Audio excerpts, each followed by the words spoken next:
사도행전 말씀을 계속 보고 있는데 사도행전 말씀을 보다 보니까 제자들이 주님이 부활하신 것을 보았음에도 불구하고 그들은 두려움 가운데 있었습니다. 그럴 때 주님이 다시 나타나셔서 그들에게 두려워하지 말 것을 말씀하셨고 또 그들에게 아버지께서 약속하신 것을 보내주시겠다고 성령님을 보내주시겠다고 이렇게 약속하신 것을 말씀을 하셨습니다. 그래서 오순절날이 되었을 때 성령께서는 약속대로 이렇게 오셨습니다. 그래서 제자들이 이제 성령의 그 충만함을 입고 주님의 이제 복음을 증거하고 말씀을 전파하면서 살게 되는데 제자들이 그 전에는 참 두려움 가운데 있었지만 그 이후에 그들은 입을 열어서 담대하게 성전에 나아가서 예수 그리스도를 증거하는 이와 같은 모습을 사도행전을 통해서 우리가 보게 됩니다. 그 말씀을 보면서 이 제자들에게 있는 이 담대함이 어디서 온 것일까? 그리고 그들은 어떻게 그렇게 며칠 되지 않은 그 시간에 담대한 마음을 가지고 예수님이 그리스도라고 메시아라고 바로 우리가 기다리고 있는 메시아다 이렇게 전할 수 있었어요. 그리고 그들이 예수님은 메시아이다 이와 같은 것을 전했을 때 그 당시 그 공회의원들하고 대제사장 또는 장로들 이와 같은 사람들이 그 같은 것을 하지 못하도록 이렇게 막고 또 위협을 했지만 여전히 제자들은 계속해서 그 위협에도 불구하고 복음을 전하며 그리스도를 전파했던 것을 보게 됩니다. 이와 같은 담대한 마음은 어디서 오게 된 것일까? 그리고 제자들은 협박을 받고 그리고 채찍질을 당하고 그런 그 곤란한 상황에 처해서 어려움 가운데 있으면서도 왜 그들은 그와 같은 것을 기뻐하면서 복음을 전하고 계속해서 주님을 증거하는 이와 같은 삶을 살 수 있었을까? 이와 같은 것들에 대해서 이제 계속 생각을 해보게 되었습니다. 주님께서는 승천하시기 전에 하나님께서 약속하신 그것을 기다려라. 예루살렘을 떠나지 말고 기다려라. 성령님을 보내주시겠다. 이렇게 말씀하셨는데 이 성령님은 오늘날 믿는 모든 성도들 그리고 우리들 가운데서도 계십니다. 우리가 이제 멀지 않은 날에 주님을 만나게 될 것입니다. 이 세상을 살아가는 동안에 우리는 결코 혼자가 아니라고 하는 것입니다. 예수님을 믿고 구원받은 모든 성도들의 이 심령 안에는 성령님이 계시다라고 하는 것입니다. 주님은 우리를 이렇게 고아처럼 놔두지 아니하셨습니다. 주님은 이 세상을 우리 혼자 외롭게 걸어가도록 그렇게 놔두시지 않았습니다. 그리고 주님은 우리를 이 세상에 있는 여러 가지 어려움과 이런 그 두려움 속에서 벌벌 떨면서 소망 없이 그리고 힘 없이 살아가도록 그렇게 우리를 놔두지 않으셨다라고 하는 것입니다. 주님이 오시기 전에는 하나님께서 여러 가지 현상으로 하나님의 사람들에게 하나님이 어떠하신 분이심을 친히 증명하셨고 그리고 선지자들을 통해서 그리고 이와 같은 그 사람들을 통해서 하나님께서 우리와 함께 계시다라고 하는 것을 증명하셨는데 주님이 오셨을 때는 주님이 제자들과 함께 하셨고 주님이 승천하셔서 하나님 보좌 우편에 올라가신 이후에는 성령님께서 지금 우리와 함께 하시고 계신다라고 하는 것입니다. 제자들이 두려움 없이 그리고 담대하게 예수 그리스도를 전하면서 그들이 위협 앞에 무릎을 꿇지 않고 어디를 가든지 예수님을 전할 수 있었던 그 담대함과 그 능력 있는 삶은 바로 성령님과 함께 하셨기 때문이라고 하는 것입니다. 그러면 성령의 이 역사와 성령의 능력, 이와 같은 것들은 그때 잠깐 반짝거리고 지금은 없는 것인가? 여전히 성령님은 오늘도 우리와 함께 하십니다. 그리고 성령님은 우리로 하여금 입을 열어서 복음을 전하게 하시고 하나님의 말씀을 증거하는 삶을 살게 하시고 그리고 우리로 하여금 하나님의 말씀을 따라서 순종하면서 살아갈 수 있도록 힘을 주시는 분이십니다. 어제나 오늘이나 영원토록 동일하신 하나님은 성령님을 통해서도 여전히 우리에게 동일하신 하나님으로 나타나고 계십니다. 그래서 우리는 지금 정말 급변하는 이와 같은 그 시대에 살고 있지만 여전히 우리는 혼자만 있는 것이 아니라 성령님께서 우리와 함께 하시고 계십니다. 하나님께서 임마누엘 되시는 하나님께서 여전히 우리 안에 계셔서 우리와 함께 걸어가시고 계시다. 우리로 하여금 두렵지 않고 외롭지 않고 힘을 잃지 않고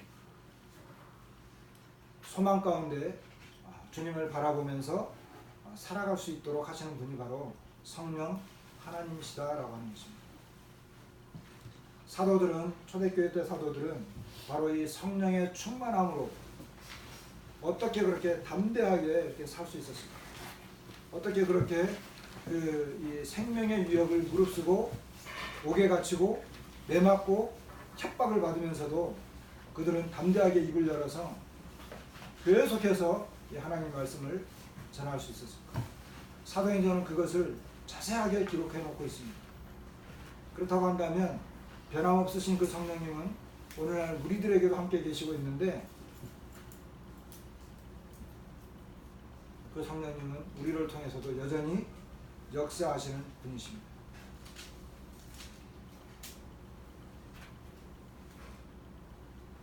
마가복음 13장 11절에 이와 같은 말씀이 있습니다. 주님께서 이제 그 제자들에게 하나님의 복음을, 주님의 복음을 증거할 때 어떤 현상이 벌어지느냐, 여러 가지 이제 어떤 그 환난과 어려움들이 있을 것입니다. 그리고 우리가 세상에 나가서 하나님의 말씀을 증거할 때 이렇게 이야기합니다. 마가복음 13장 11절에 보면 사람들이 너희를 끌어다가 넘겨줄 때에 무슨 말을 할까 미리 염려하지 말고 무엇이든지 그 때에 너희에게 주시는 그 말을 하라. 말하는 이는 너희가 아니요 성령이시니라. 우리가 세상에 나가서 하나님 말씀을 전하기 시작하면 성령님께서 우리와 함께 하십니다. 우리는 두려워할 필요가 없습니다. 사랑하는 형제 자매님들, 세상 사람들 만나면 하나님의 말씀을 전하십시오. 복음을 전하십시오. 예수 그리스도를 이야기하시기 바랍니다. 세상 이야기보다는, 그리고 어떤 정치적인 이야기, 경제적인 이야기, 어떻게 하면 세상에서 좀 더 건강하게 살 것인가, 이런 이야기들을 많이 하지 마시고 하나님의 말씀을 전하기 바랍니다. 우리는 구원받은 하나님의 자녀들입니다. 이 세상에 소망이 없다라고 하는 것을 깨달은 사람들입니다. 우리가 이 죄로 말미암아 지옥에 들어갈 수밖에 없는 자였었는데 하나님의 그 놀라우신 은혜로 구원받은 자들입니다. 이 세상에 소망이 없습니다.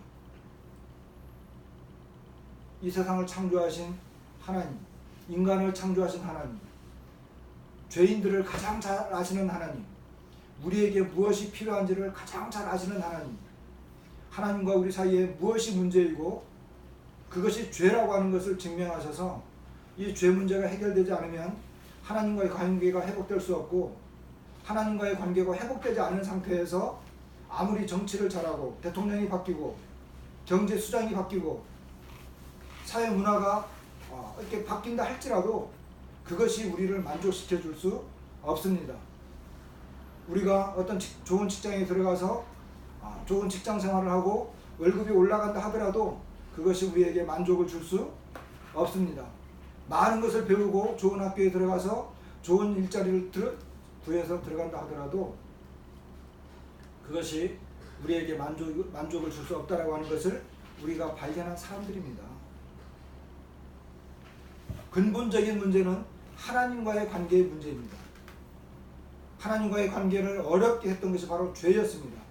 이 죄 문제를 예수 그리스도를 통해서 해결했고, 그리고 예수 그리스도께서 우리의 구주이시고 그분이 만복의 근원 되시는 참 하나님께서 우리에게 주신 생명의 근원이시고 영생의 소유자이신 것을 우리가 발견한 것입니다. 그분이 바로 영생입니다. 우리가 이 세상을 살아가면서 참 생명, 이 생명을 누릴 수 있는, 복된 삶을 누릴 수 있는 하나님 안에서의 참 기쁨과 영원한 만족을 이 세상에서도 누리면서 살아가고 마지막 날 주님을 만날 때 그것을 완전히 회복할 수 있는 그것을 깨달은 사람이 바로 우리입니다. 무엇이 두렵고 어렵습니까? 왜 세상에서 쩔쩔매고 근근히 살아가십니까? 그럴 필요가 전혀 없습니다. 왜? 담대히 하나님 말씀을 증거하십시오. 내가 만난 예수 그리스도를 전파하십시오. 내가 어떻게 예수 그리스도를 믿고 죄 사함 받았는지를 담대히 선포하시기 바랍니다. 누구를 만나도 상관없습니다. 말할 때 두려움이 있습니까? 어려움이 있습니까? 지혜가 부족합니까? 지혜가 부족하면 하나님께 구하십시오. 내가 무슨 말을 할까 두려워할 필요가 없습니다. 왜? 여기 분명히 말씀하셨습니다. 주님이 우리에게 보내신 성령님, 무슨 말을 할까 미리 염려하지 말고 무엇이든지 그때에 너희에게 주시는 그 말을 하라. 말하는 이는 너희가 아니요 성령이시라. 성령께서 우리가 해야 할 말을 주신다는 것입니다. 저는 이런 경험을 많이 해봤습니다. 복음을 전할 때요, 어떤 사람을 만날 때는 두려워요. 그리고 어떤 사람을 만날 때는 무슨 말을 해야 되지? 복음을 전할 때 복음, 이게 우리 집회 시간에도 이번에는 무슨 말을 해야 되지? 그럴 때마다 주님 앞에 엎드려 기도하면 주님이 말씀을 주셔요. 성령님이 그때그때 합당한 말씀을 주세요. 이것이 성령님의 약속입니다.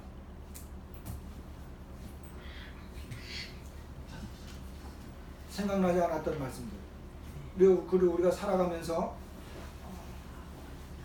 어떤 필요한 예화들을 주님이 주시고 그때그때마다 그 사람에게 맞는 그 말을 주신다는 것입니다. 그리고 요한복음 14장 26절에는 보혜사 곧 아버지께서 내 이름으로 보내실 성령, 그가 너희에게 모든 것을 가르치고 내가 너희에게 말한 모든 것을 생각나게 하리라. 성령님께서 우리로 하여금 말씀을 생각나게 하시고, 그리고 우리로 하여금 어떠한 말을 해야 되는지를 알려주시는 것입니다. 그래서 사도행전 6장 9절에 보면 이제 스데반이 복음을 전할 때 거기 보니까 자유인들, 브레네인,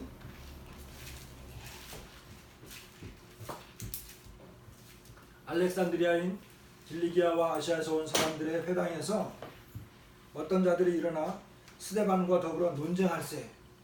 스데반과 더불어 가지고 이 유대인들이 회당에서 이제 논쟁이 붙었습니다. 그런데요, 10절에 보니까 스데반이 지혜와 성령으로 말함을 그들이 능히 당하지 못하니. 스데반이 성령으로 말했다. 그렇게 이야기한 걸 보세요. 그런데 우리가 우리의 지혜를 가지고 이야기하려고, 그리고 내가 성경을 좀 연구해가지고 이 연구한 것을 주제 발표식으로 이야기하려고, 우리는 성경을 연구할 필요가 있습니다. 열심히 성경을 연구하고 공부해야 됩니다. 말씀을 잘 알아야 됩니다. 그리고 우리 안에 말씀이 풍성히 거하여야 됩니다. 그런데 정작 아무리 성경을 잘 알고 많이 연구했다 하더라도 성령께서 우리가 함께하지 않으면 말씀이 갑자기 하늘이 캄캄하고 생각이 나지 않아요. 막막한 경우가 많아요. 그리고 우리는 성경을 이야기하지만 세상 사람들은 무슨 이야기합니까? 세상 이야기하거든요. 철학을 이야기하고 세상의 학문을 이야기하고 세상의 경험을 이야기한단 말이에요. 그럴 때 이게 계속 엇박자가 날 수 있어요. 그럴 때 우리는 성령을 의지할 수밖에 없음을 보게 되는 것입니다. 근데 여기 스데반이 지혜와 성령으로 말함을 그들이 능히 당하지 못해요.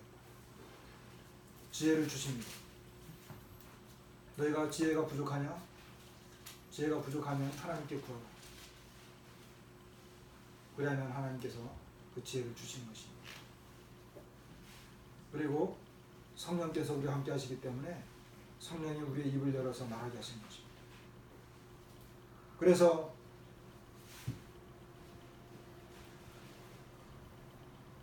초대교회 때 이 사도들은 오순절날부터 그랬습니다. 오순절날 사도행전 2장 4절에 보면 그들이 다 성령의 충만함을 받고 성령이 말하게 하심을 따라 다른 언어들로 말하기를 시작하니라. 이제 오순절날 성령님이 오셨을 때 방언이 이제 터지기 시작을 했는데 방언으로 말하게 됐는데 그들이 다 성령의 충만함을 받았다. 그리고 성령이 말하게 하심을 따라서 다른 언어들로 말하기를 시작했다. 이거 방언이거든요. 그런데 여기 중요한 것은 뭐냐면 그들이 다 성령의 충만함을 받았다는 것입니다. 오순절날 성령이 오시자마자 우리는 이 성령, 어떤 사람들은 성령 충만을 이 어느 정도 이렇게 기간을 두고 주님을 잘 배워야 되고, 그리고 이 우리의 어떤 이 영적으로 좀 성장한 다음에 성령 충만함을 입는다 이렇게 말하는 사람들도 있어요. 그런데 성경은 그렇게 말하지 않습니다. 성령이 오시자마자 그들이 다 다락방에 있었던 모든 성도들이 다 성령의 충만함을 입은 것입니다. 성령 충만은 그 즉시로 이어졌습니다. 그리고 관원들이 공회 온 사람들이 이 제자들에게 예수의 이름으로 말하지도 못하게 하고, 그리고 그들을 불러서 경고하고 도무지 예수의 이름으로 말하지도 말고 가르치지도 말라. 그들은 예수 안에 죽은 자의 부활이 있다고 백성을 가르치고 전함을 싫어했기 때문에 이렇게 협박하고 위협하는 걸 보게 됩니다. 그럼에도 불구하고 베드로와 요한이 담대하게 말을 했습니다.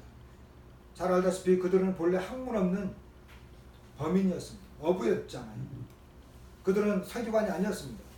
그들은 제사장이 아니었습니다. 그들은 공회의원들이 아니었습니다. 그럼에도 불구하고 그들이 담대하게 말함을 보고 그들을 본래 학문 없는 범인으로 알았다가 이상하게 여겼다. 그리고 전에 예수와 함께 있던 줄도 알았다. 이렇게 이야기하는 걸 보게 됩니다. 그런데요, 나중에 제자들이 거기에서 나와가지고 이제 주님 앞에 기도하는 걸 보게 됩니다. 뭐라고 기도를 했느냐 하면, 주여 이제도 그들의 위협함을 굽어보시옵고 또 종들로 하여금 담대히 하나님의 말씀을 전하게 하여 주시오며 손을 내밀어 병을 낫게 하시옵고 표적과 기사가 거룩한 종 예수의 이름으로 이루어지게 하옵소서 하더라. 빌기를 다음에 모인 곳이 진동하더니 우리가 다 성령이 충만하여 담대히 하나님 말씀을 전하니라. 이렇게 이야기하는 걸 보게 됩니다. 그들에게 담대히 하나님 말씀을 전하게 해주십시오. 계속해서 위협하고 이 하나님 말씀을 전하지 못하게 하니까, 그래서 그들이 간절히 기도를 했더니 그들 가운데 성령의 충만함이 일어나게 된 것입니다. 성령 충만.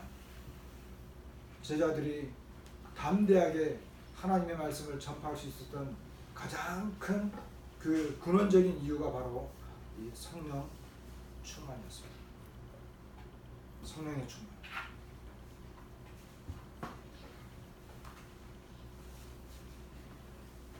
이 성령 충만은 그 후에 사도 바울이 계속해서 성도들에게 권면했고 에베소 성도들에게 편지를 쓰면서 이 부분을 권면했던 것을 보게 됩니다. 에베소서 4장 30절, 에베소서 4장 30절에 보면 이런 말씀이 있습니다. 하나님의 성령을 근심하게 하지 말라. 그 안에서 너희가 구원의 날까지 인치심을 받았느니라.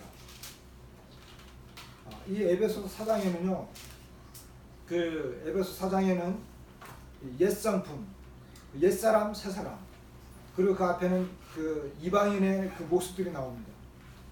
그리고 이제 성도들이 합당한 삶을 살아야 되는 것에 대해서 이야기하면서 이 사도 바울은 우리가 새로운 사람을 입었기 때문에 말이나 행동이나 그리고 그런 모든 것들에 대해서 조심, 이 새로운 사람, 구원받은 사람으로서의 이 아름다운 삶을 살 것을 권면하면서 이 4장 30절에서 하나님의 성령을 근심하게 하지 말라, 이 이야기를 하는 것입니다.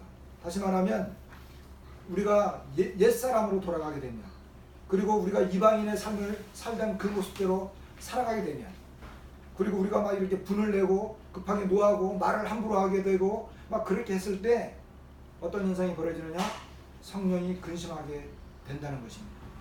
여기 성령이 근심한다, 이 근심한다라고 하는 것은 무슨 말이냐면, 이 우리의 감정을, 성령께서 우리 안에 계셔서 이 하나님의 성품이 되어야 되는데 우리의 감정을 이렇게 막 격동시키고 막 해치는, 그래 감정을 해치는, 그리고 이 어떤 인격을 모욕하는, 그리고 원어 직접 성경에 보면 성령을 슬프게 하지 말아라, 이렇게 번역이 됐습니다. 그리고 이 말은 좀 더 분명하게 말하면 고통을 가하는 것입니다. 다시 말하면 성령의 그 심령을 고통스럽게 하는 것입니다. 성령님을 슬프게 하는 것입니다. 성령님을 이 모욕을 주는 것입니다. 그런 거 하지 말라는 거예요. 우리 구원받은 사람이잖아요. 거듭난 사람이잖아요. 새 사람이 됐잖아요. 그럼 우리가 말을 어떻게 해야 됩니까? 막 분을 내면서 격동해야 됩니까? 에베소 4장 3절 그 앞뒤를 한번 읽어보세요. 그런 거 하지 말라는 거예요. 이방인들이 행했던 그런 모습들을 하지 말라는 거예요. 옛사람의 습성대로 하지 말라는 거예요. 왜? 그렇게 하면 성령님께서 모욕을 받는 것 같고 성령님께서 고통을 받기 때문에 그렇게 하지 말라는 거예요. 그러면서 마지막에 에베소서 5장에 가면 어떤 말을 합니까? 어리석은 5장 17절에 보면 어리석은 자가 되지 말고 오직 주의 뜻이 무엇인가 이해하라. 술 취하지 말라. 이런 방탕한 것이니 오직 성령으로 충만함을 받으라.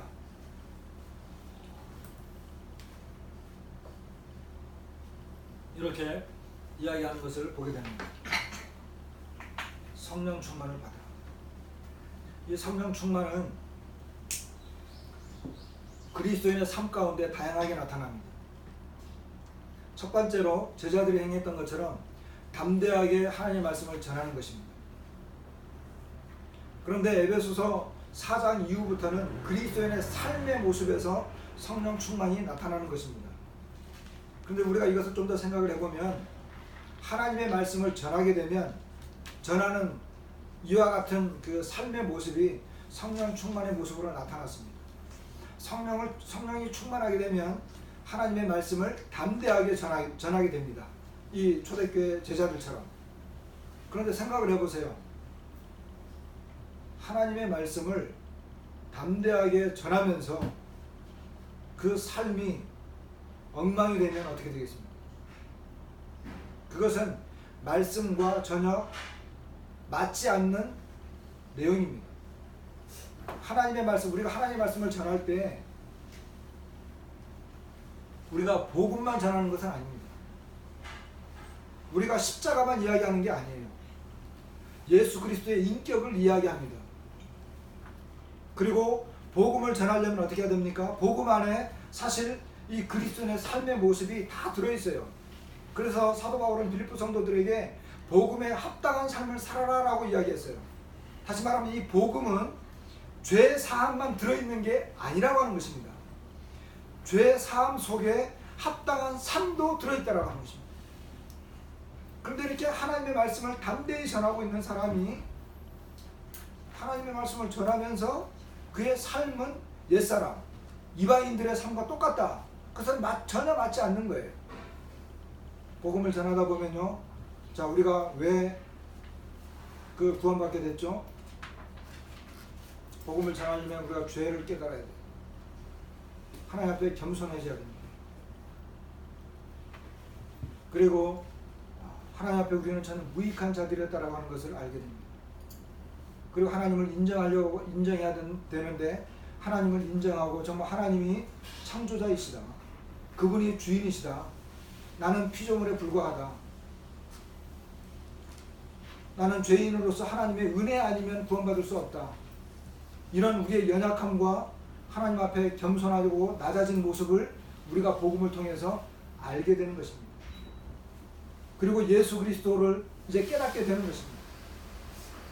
그분이 어떻게 이 세상에 오셨는지, 그분이 어떻게 죄인들을 사랑하셨는지, 그리고 나 같은 죄인을 사랑했다면 나는 또 다른 사람들을 어떻게 사랑해야 되는지, 그분이 어떻게 겸손하셨는지, 그분이 어떻게 온유하셨는지, 그분이 무엇을 보았을 때 기뻐하셨는지, 이런 것들이 다 복음 안에 들어있는데 그와 같은 내용들이 우리의 삶 속에서도 여전히 나타나는 것이라고 하는 것입니다. 그런데 이와 같은 것들이 언제 나타나느냐? 성령이 충만해서. 술 취하지 말라, 이런 방탕한 것이다. 무슨 말을 하는 거예요? 성령 충만은 방탕한 삶과 거리가 멀다는 것입니다. 방탕한 삶을 살지 않는 것이라고 하는 것입니다. 제멋대로의 삶을 살지 않는다고 하는 것입니다. 어떤 때? 성령이 충만했습니다.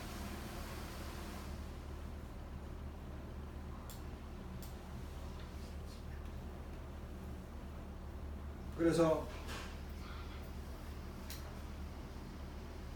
사도 바울은 우리에게 방탕한 삶을 살지 말고 성령이 충만한 삶을 살 것을 우리에게 권면한 것을 보고 있습니다. 성령님이 이 세상에 오셔서 우리에게 하시는 일이 뭐냐면 예수 그리스도를 알게 해주는 것입니다. 성령님이 오신 근본적인 이유는 고린도전서 12장에 있는 것처럼 우리를 예수 그리스도 안에서 하나 되도록, 한 몸을 이루도록 하시는 것이 성령의 근본적인 그 일입니다. 왜냐하면 성령이 오셔서 믿는 사람들을 한 몸 되게 하셨어요. 성령 안에서는 유대인이나 헬라인이나 그리고 종이나 자유자나 남자나 여자나 할 것 없이 다 하나입니다. 구분이 없습니다. 성령으로 말미암아 우리는 유대인과 이방인이 하나 될 수 있었습니다. 그리고 성령 안에서는 성령님으로 말미암아 우리가 한 몸이 되었기 때문에 예수 그리스도 안에서 뭐 종이든 주인이든 남자든 여자든 우리는 다 한 지체가 되었습니다. 이 역할을 한 것이 바로 성령님이십니다. 그리스도 안에서 우리를 하나 되게 하였다라고 합니다. 그런데 그 성령은 인격적인 면에서 우리로 하여금 충만한 삶을 살도록, 성령의 충만한 이런 삶을 살도록 우리에게 또 원하시고, 또 사도 바울은 이 성령 충만을 받도록 요구하셨습니다. 그래서 제자들은 이 하나님의 말씀을 담대히 전하게 하기 위해서 그들이 간절히 기도했는데, 그때 그들에게 성령의 충만함이 있었던 것을 봅니다.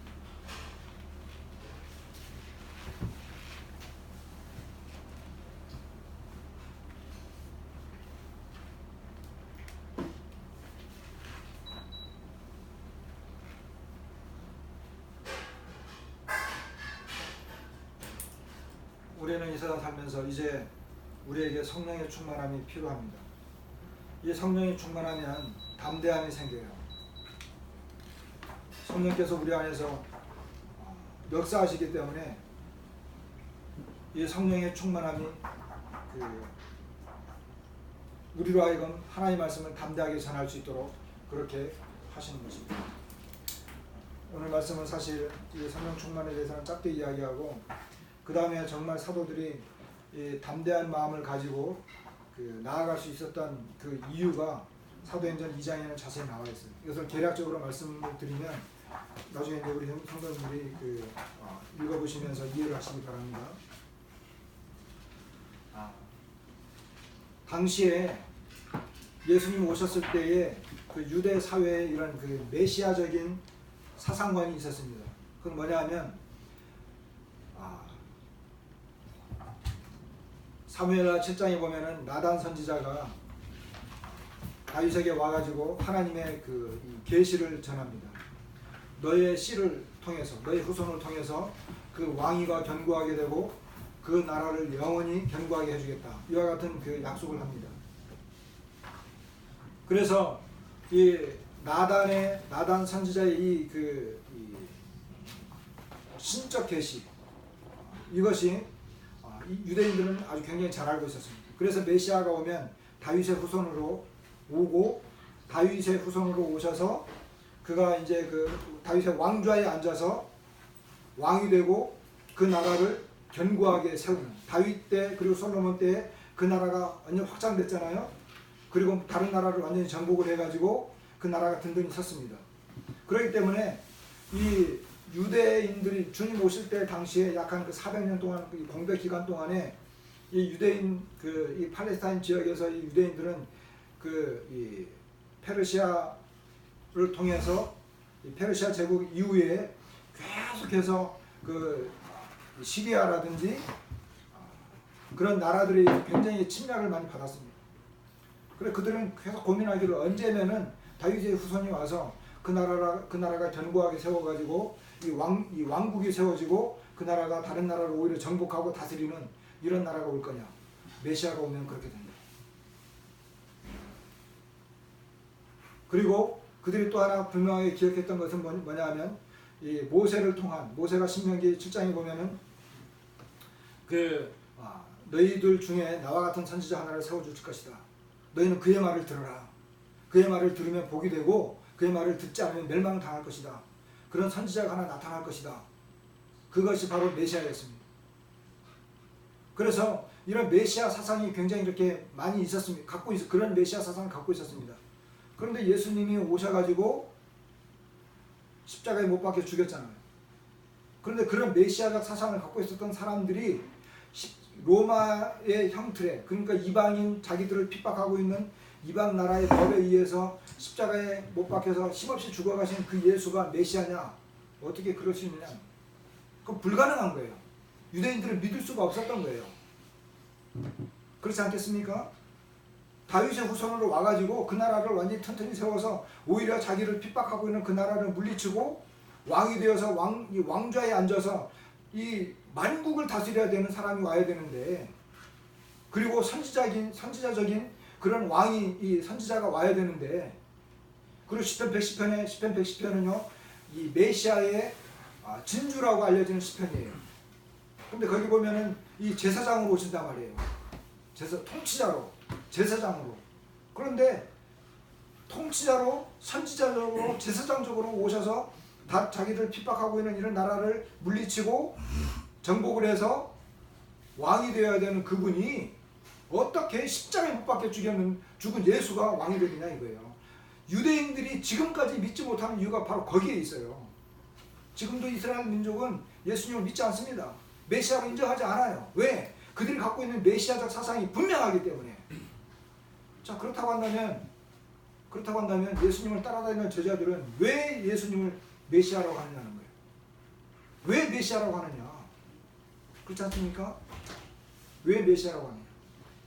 제자들은 예수님을 십자가에 못 박힌 예수가 메시아라고 주장을 하고 있고, 유대인들은 절대 그럴 수 없다. 오히려 그렇게 말하는 저 제자들을 잡아 죽여라.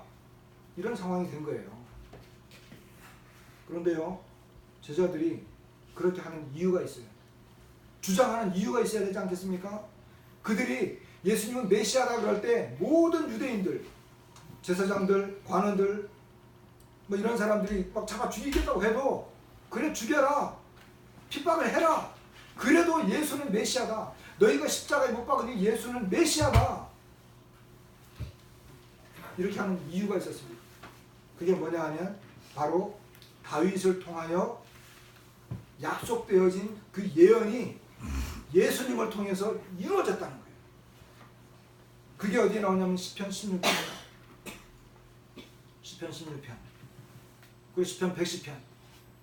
시편 16편은 이 메시아 메시아 시편입니다. 거기에 보면요 뭐라고 말을 했느냐 하면 사도행전 2장 말씀을 보세요. 사도행전 2장에 보면 이 부분은 잠깐만 말씀을 드릴게요.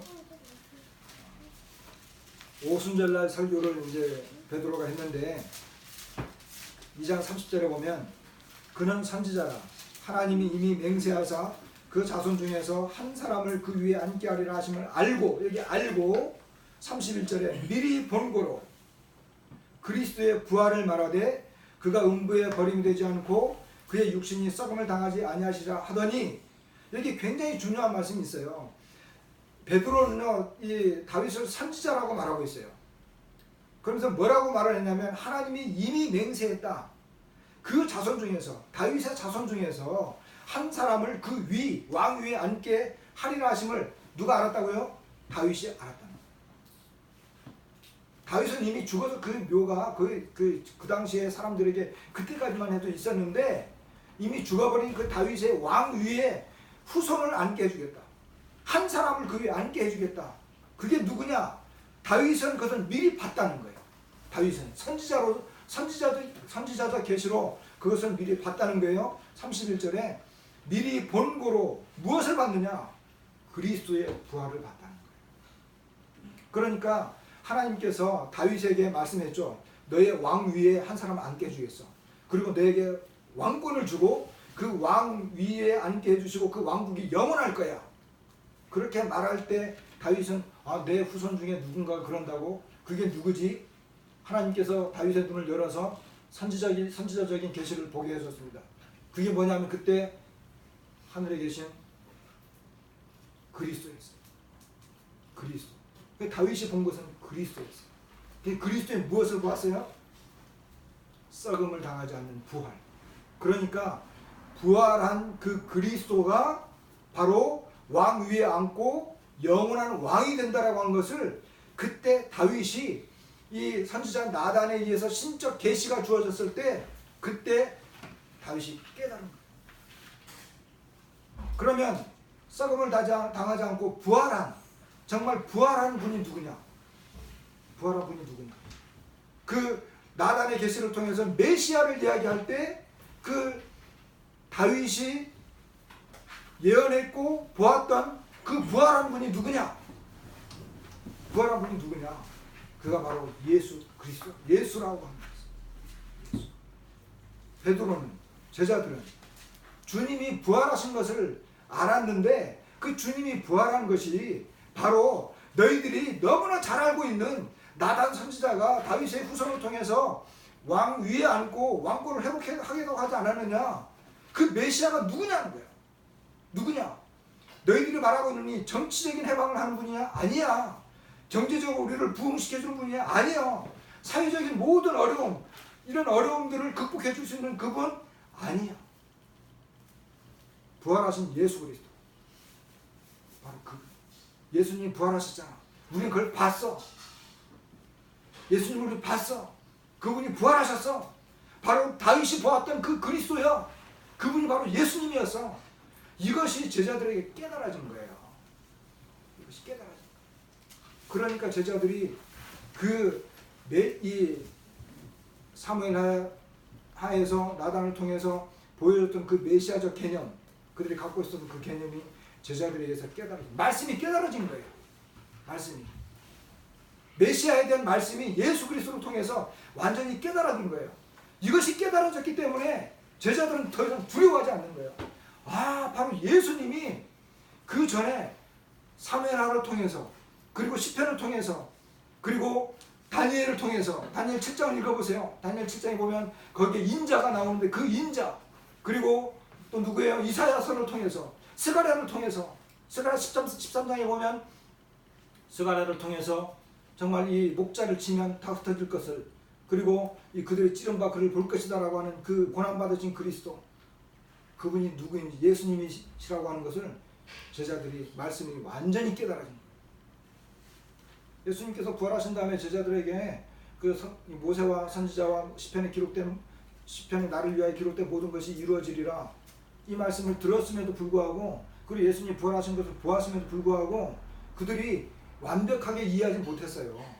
그런데 성령님이 오셔서 그들이 성령의 충만함을 받고 그들이 말씀을 완벽하게 깨달아졌을 때 그들은 이제 어때요? 더 이상 두려움이 사라진 거예요. 두려움이 사라진 거예요. 예수가 맞다. 그분이 하신 모든 말씀이 맞았다. 그리고 그분은 우리를 정치적으로 해결해 주려고 온 분이 아니야. 그리고 뭐 이렇게 경제적, 문화적, 사회적으로 이런 어려움들을 해결하러 오는 해결사가 아니었어. 그럼 뭐냐? 근본적으로 하나님과 우리 사이에 이 문제가 되었던 이 죄, 근본적인 이 죄 문제를 해결해서 우리 모든 인생들을 하나님 앞으로 인도하시기 위한 만왕의 왕이 되기 위해서 오셨던 분이야. 이것이 깨달아진 거예요. 그렇기 때문에 제자들이 이제 밖으로 뛰쳐나가서 선지자들이 말한 모든 그 예언이 이루어졌습니다. 나단 선지자가 말한 그분, 다윗이 본 그 그리스도 다 이루어졌습니다. 이렇게 담대히 뛰쳐나갑니다. 언제? 성령의 충만함으로 그들이 말씀이 완벽하게 깨달아졌어요. 이제 더 이상 두려울 필요가 없는 거예요. 위협하고 죽이고 막 이래도 두렵지 않아요. 하나님 앞에 뭐라고 기도해요? 담대히 말씀을 전하게 해주십시오. 이렇게 기도하는 거예요. 오히려 더. 이런 배경들이 이렇게 깔려 있었고 그들이 담대해진 이유가 바로 여기에 있었습니다. 사랑하는 형제 자매님들, 우리가 성령의 충만함을 입어야 됩니다. 성령이 우리 안에서 역사하시게 되면 말씀을 깨닫게 해주십니다. 말씀이 깨달아지면 담대해지는 거예요. 주님 나와 함께 계십니다. 이런 말씀을 주십니다. 내가 이 말씀을 가지고 세상에 나가야지. 여하튼 놀라운 삶이 우리들 가운데 이루어질 수 있기를 바랍니다. 말씀 마치겠습니다.